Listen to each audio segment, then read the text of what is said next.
Hello everyone, good morning সবাইকে। আপনারা সবাই কেমন আছেন? আশা করি সবাই খুব ভালো আছেন। আমিও ভালো আছি, সুস্থ আছি। আজ হচ্ছে বুধবার সকালবেলা। তো আজকের ওয়েদারটা কত সুন্দর লাগছে, আর সঙ্গে এই ব্যালকনির পর্তুলিকা ফুলগুলো এত দারুণভাবে সব কটা ফুটেছে না, সব রকমের কালারগুলো এত ভালো লাগছে কি বলবো। নয়নতারাটার মাথাগুলো কেটে দিয়েছিলাম, তাই জন্য ফুলগুলো কত দারুণভাবে ঝাঁকড়া হয়ে উঠেছে দেখুন।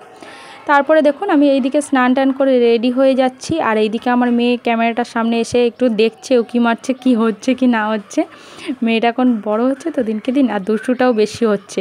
তো যাই হোক, আমি জামা পরে নিয়েছি, এইদিকে মেয়েটাকেও রেডি করব। মেয়েটাও স্নান করিয়ে দিয়েছি মেয়েটাকে, ছেলেটাও স্নান করে রেডি হয়ে গেছে, আর এইদিকে আমিও রেডিটা হবো আস্তে আস্তে। আর মেয়েটা জামা নিয়ে ঘুরে বেড়াচ্ছে, ওকে ওই জামাটা পরিয়ে দিতে হবে, ও দাদার জামা। আমি বলছি তোমার জামা আমি বার করেছি, তাতেও কথা শুনছে না, ওকে ওই জামাটাই পরিয়ে দিতে হবে। তাই জন্য কান্নাকাটি করছিল। তারপরে আমি ওকে বললাম যে দাঁড়া বাবা, তোকে আমি অন্য জামা পরিয়ে দেবো। এইদিকে আমি মাথাটা ভালো করে আঁচড়ে নিলাম, আঁচড়ে নিয়ে ওকে সাইড করে রেখে দিয়েছি। দেখুন ওই যে ঘুরে বেড়াচ্ছে, ও একটু চুপ হয়ে গেছে, তাই জন্য আমি মাথাটা কোনো রকমভাবে একটুখানি আঁচড়ে একটুখানি ক্লিপটা মারবো, বেশি কিছুই সাজবো না।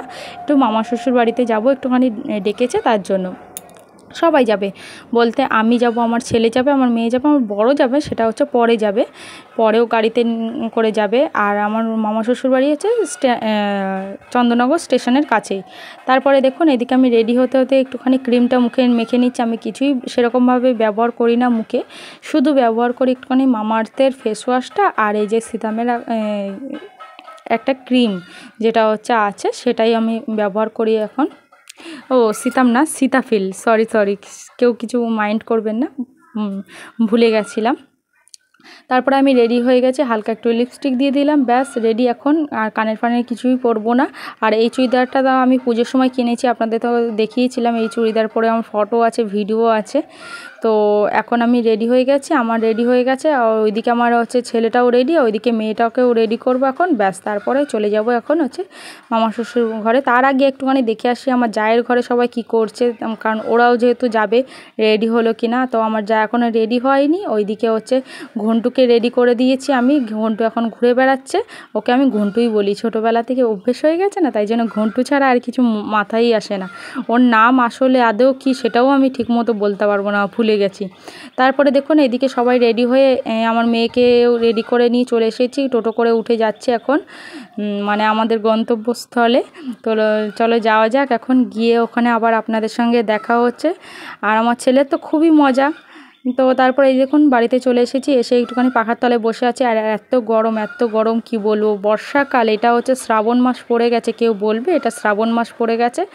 গরমের জ্বালায় টিকতে পারছে না, গ্রীষ্মকাল চলছে। তারপরে দেখুন এইদিকে মামা শ্বশুরের ছেলেরা কম্পিউটারে কাজ করে। আপনাদের যদি কোনো অসুবিধা থাকে, কেউ যদি কোনো আইডি হ্যাক করে দেয়, বা নানান রকমের কাজ আছে না, ফেসবুকটাকে রিচ বাড়ানো বা ভিউজ বাড়ানো, এগুলো সব রকম কাজই করে আমার মামা শ্বশুরের ছেলে। যদি আপনারা চান যে ঠিক করাতে পারেন, তো আমার মামা শ্বশুরের ছেলের কাছ থেকে সবাই এই কাজটা করাতে পারেন। ও সত্যি খুব ভালো কাজ করে, অনেকে সাকসেস পেয়েছে, অনেকের পেজগুলো হ্যাক করে দিয়েছিল, ওই ঠিক করে দিয়েছে। তো সব রকম কাজই পারে। তো আমি একটুখানি ওর কম্পিউটারে বসে একটু গান শুনছিলাম বসে বসে। তারপরে এই দিক থেকে আমার একটা দেওর, ও ভিডিওটা করে দিচ্ছিল, আমি আবার ঘুরে ঘুরে দেখছিলাম আর বলছিলাম যে কিছুই শোনা যাচ্ছে না, গানটা শুনছি, শুধু গানটাই শোনা যাচ্ছে, বাইরের কিছুই শোনা যাচ্ছে না। তারপরে এইদিকে দেখুন আমার মেয়ে আর আমার ঘন্টু সোনা দুইজনে শুয়ে আছে। ওর ঘাড়ের উপর পা তুলে, ও বালিশের ঘাড়ের উপর পা তুলে শুয়ে আছে। এর পাশে আমিও একটুখানি শুয়ে পড়লাম, খাওয়া দাওয়া যেহেতু হয়ে গেছে, খাওয়া দাওয়া করে এখন শুয়ে আছি। তারপর আমার বর আসবে, খাবে দাবে, তারপরে আমিও চলে যাব বাড়িতে, কারণ বিকাল হয়ে গেছে। আর ছাদে জল দিতে হবে, ছাদে না, গাছে জল দিতে হবে। আমার গাছগুলো আছে, যদি এখানে শুয়ে থাকে তাহলে আমার গাছগুলো জল দেওয়া হবে না, তাই জন্য আমি বাড়ি চলে যাব। আর বিকাল চলে যাওয়াই ভালো, রাত না করে। তারপরে এদিকে আমার বর একটু দই নিয়ে এসেছিলো, আমি দই খাচ্ছিলাম, আমাকে দই দিয়েছিল। তো এখন শুয়ে একটুখানি দই খেয়ে নিচ্ছি। তো যাই হোক বন্ধুরা, ভিডিওটা আজকের মতো এই পর্যন্তই ছিল। ভিডিওটা কেমন লাগলো অবশ্যই কমেন্ট করে জানাতে ভুলবেন না।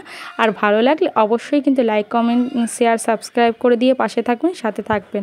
আর অল নোটিফিকেশানটা অবশ্যই ক্লিক করে দেবেন। তো আজকের মতো টাটা, বাই বাই, দেখা হবে নেক্সট একটা ব্লগে।